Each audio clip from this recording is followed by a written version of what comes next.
Well, Briahna, I'm bracing myself for your radar. What's up?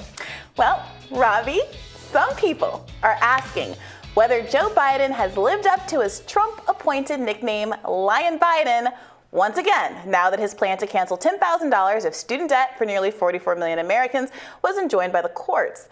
Last week, just days after young voters warded off the red wave, both an Eighth Circuit court and a Texas judge vacated a policy that served as a huge inducement to get young voters to the polls: student debt cancellation. Some people are asking, did Biden ever intend to cancel any debt in the first place? Now, let's take a closer look at how this played out. The Texas judge, Judge Pittman, argued that the legislative authority Biden used as a hook for his executive power, the HEROES Act, was too narrow. It's a post-9/11 act intended to provide debt relief for first responders and the like. The Biden administration argued that COVID was a similar type of emergency. But it doesn't take a legal expert to see the holes in that theory. As I explained over a month ago on this very program and also on my own podcast, Bad Faith, Biden has repeatedly claimed that the COVID crisis is over. Moreover, the Supreme Court, through its rulings, has indicated that it agrees, striking down other COVID-era programs like the eviction moratorium and vaccine mandates. It's obvious that the COVID hook is just a pretext for a policy that's not really COVID-based. Heck, even Biden himself has said the reason we need student debt relief is the structural problems which have led to high education costs. And he's right. But instead of using the Higher Education Act of 1965, which was designed to address exactly that type of problem, he used a legislative hook which seemed designed to fail, not just because of conservative judges, but liberal judges too. Here's what Fordham law professor Judge Sugarman had to say on my podcast a month ago. I think the Biden administration could lose this 9-0. And instead of running against the Roberts court thinking it's a win, I think it'll be an embarrassment that actually frustrates, that alienates the base because it says you were incompetent. And that's my real concern here is I have to be, this experience of finding this problem has made me a little more cynical about what the goals are here. Welcome to the club. Well, yes. And as a reminder, student debt payments have been suspended since Trump was president. And since the authority used to do so was the Higher Education Act, why would someone choose to pivot from an authority which has held up without challenge for years? The administration's incompetence gets even worse than that, though. You see, the people who have standing to challenge student debt cancellation, mostly the corporations hired to process student debt by the government, they were going to mount a challenge to the policy regardless of what legal authority Biden relied upon. That's why advocates at the Debt Collective, the leading student debt advocacy group, have been warning that Biden should not delay relief. He should just do it. Cancel student debt immediately, day one.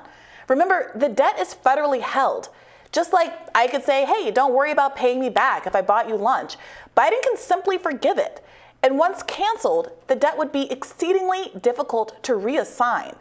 The Eighth Circuit, the first court that blocked relief, all but admitted that this was why an injunction was necessary. It's precisely because it's a policy that's very hard to undo. But Biden put his desire to means test the policy ahead of his commitment to actually making sure student debt cancellation goes into effect. By announcing it and then putting up an application and giving people weeks to fill it out, he gave corporate-backed groups angling to maintain the status quo time to forum shop.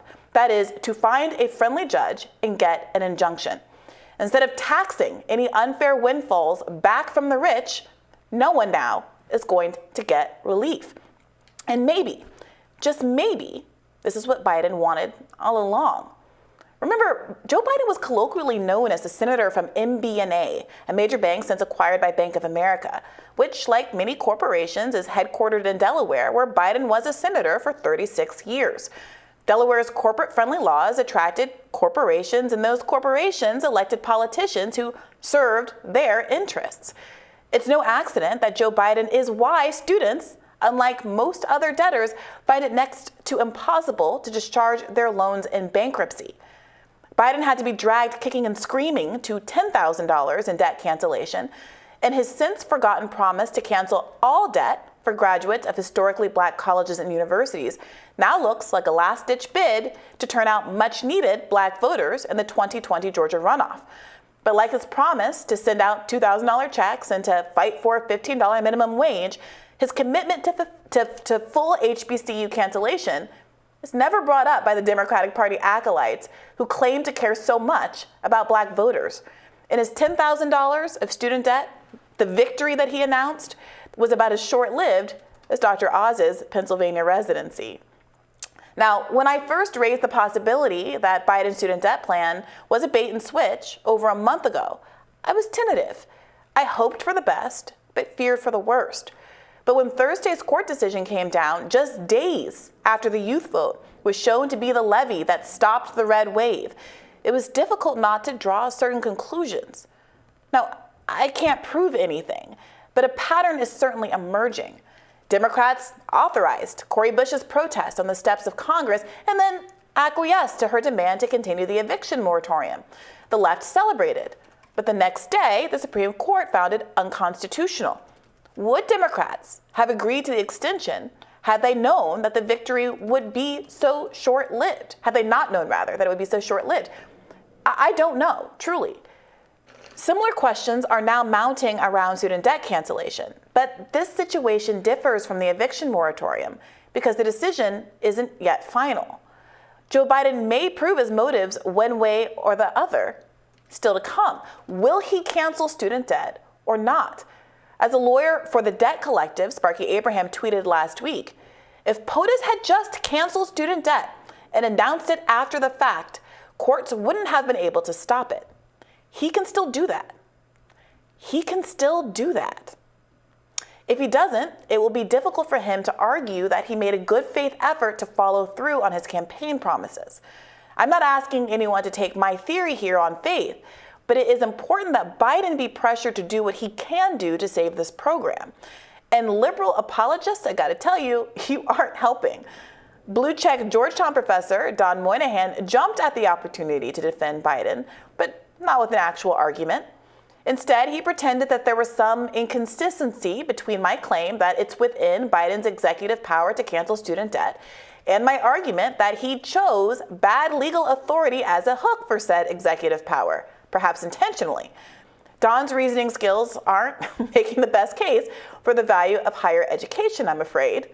Also not making the best case, the plaintiffs in the Texas case, one of whom is literally suing on the grounds that he isn't poor enough to qualify for the $20,000 of relief available only to Pell Grant recipients, i.e. the poorest debtors. The other is suing on the grounds that she has private loans that didn't qualify for Biden's policy. And while I would happily cancel her debt if I were designing the program, my sympathy for her is diminished somewhat by her willingness to take $48,000 in PPP loans without complaint.